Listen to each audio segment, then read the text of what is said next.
Hi friends, ఇప్పుడే సునీల్ నటించిన పారిజాత పర్వం మూవీ చూసి రావడం జరిగింది. ఆ మూవీ ఎలా ఉందో మీతో పంచుకుందామని వచ్చాను. అసలు కథ విషయానికి వస్తే, ఇంద్ర సినిమా రిలీజ్ అయిన సమయంలో చిరంజీవి ఫ్యాను సీను అనగా సునీల్ హీరో అవ్వాలని ఇండస్ట్రీకి వస్తాడు. అక్కడ రియాలిటీ అర్థమయ్యి బార్లో పనిచేస్తాడు.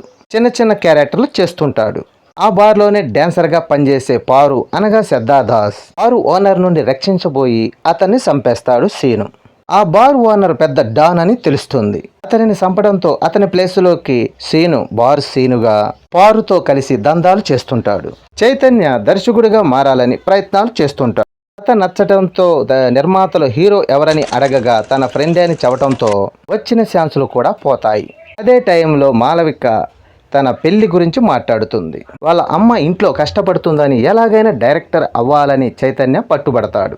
ఆ టైంలో ప్రొడ్యూసర్ భార్యని కిడ్నాప్ చేస్తారు. డబ్బులు అడిగి వాటితో సినిమా తీయాలని అనుకుంటాడు.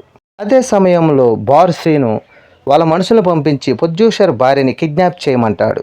మరి ఎవరిని కిడ్నాప్ చేశారు? అసలు బార్ సీను మనుషులు ఎందుకు కిడ్నాప్ చేయాలనుకున్నారు? చైతన్య సినిమా తీశాడా? బారు సీను కథని చైతన్య సినిమా తీస్తున్నట్టు తెలుసా? కిడ్నాప్ చేసిన వాళ్ళని పోలీసులు పట్టుకున్నారా? ఈ విషయాలన్నీ తెలియాలంటే మూవీ చూడాల్సిందే. క్రైమ్ కామెడీ జానర్లో ఈ పారిజాత సినిమాని తెరకెక్కించారు. ఫస్ట్ హాఫ్ అంతా బారు సీను కథను చైతన్య కథను రెండు ఒకేసారి చూపిస్తారు. ఇంటర్వెల్ బ్యాంక్కి కిడ్నాప్ను చూపిస్తూ నెక్స్ట్ ఏం జరుగుతుందనే ఆసక్తిని కలిగిస్తారు. ఇక సెకండ్ హాఫ్లో కిడ్నాప్ చేసిన వాళ్ళు డబ్బులు డిమాండ్ చేయటం, పోలీసులు వాళ్ళ కోసం వెతకటం, ఎవరు కిడ్నాప్ చేశారనే కన్క్లూజన్ కామెడీ సాగుతుంది. సినిమా మొత్తం మీద కామెడీ అయితే కొంచెం వర్కౌట్ అయిందనే చెప్పొచ్చు. ఇక క్రైమ్ కామెడీ కథాంశం అంతా సినిమా వాళ్ళ చుట్టే తిరుగుతుంది. Bar scene, Shraddha Das, Chaitanya, Harshavardhan, Chaitanya girlfriend వీళ్ళంతా సినిమాలో రానిద్దామని వచ్చిన వాళ్ళే. దీంతో కొంచెం ఆసక్తిగా కథనం నడుస్తుంది. ఇక నటీనటుల పర్ఫార్మెన్స్. ఈ సినిమాకి మెయిన్ హీరో సునీల్ అనే చెప్పొచ్చు. సునీల్ బార్ సీన్ పాత్రలో పర్ఫార్మెన్స్గా సెట్ అయ్యాడు. శ్రద్ధాదాస్ తన అందంతో నటనతో మెప్పించింది.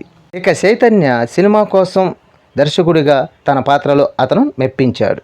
వైవా హర్ష కామెడీతో మెప్పించాడని చెప్పొచ్చు. మాలవిక, సతీష్ అక్కడక్కడ కనిపించి ఓకే అనిపించారు. ఇక మిగతా నటీనటులు కూడా పర్వాలేదనిపించారు. ఇక సాంకేతిక విభాగానికి వస్తే ముఖ్యంగా ఈ సినిమాకి సినిమాటోగ్రఫీ విజువల్స్ బాగున్నాయి. లొకేషన్లో సీన్కి పర్ఫెక్షన్ విజువల్స్తో మెప్పించాడు. ఈ మూవీకి బ్యాక్గ్రౌండ్ మ్యూజిక్ కూడా బాగా సెట్ అయింది. కథ పాతదే అయినప్పటికీ స్క్రీన్ ప్లే బాగా రాసుకున్నాడు. దర్శకుడు సతీష్ సక్సెస్ అయ్యాడనే చెప్పొచ్చు. ఈ సినిమాలో కామెడీ ఫుల్గా పండించవచ్చు, కానీ దర్శకుడు ఎందుకో దానిపైన దృష్టి పెట్టలేదు. నిర్మాణ విలువలు ఈ సినిమా స్థాయికి తగ్గట్లుగానే ఉన్నాయి. మొత్తానికి పారిజాత పర్వం సినిమా ఇండస్ట్రీలోకి సినిమా హీరోలు, సినిమా డైరెక్టర్లు అవుదామని వచ్చిన వాళ్ళకి ఎలాంటి పరిస్థితులు ఎదురవుతాయో, ఎలాంటి సమస్యలు ఇరుక్కుంటాడో చూపించే ప్రయత్నం చేశాడు. ఈ వీడియో నచ్చితే లైక్ చేయండి, షేర్ చేయండి, ప్లీజ్ సబ్స్క్రైబ్ చేయండి.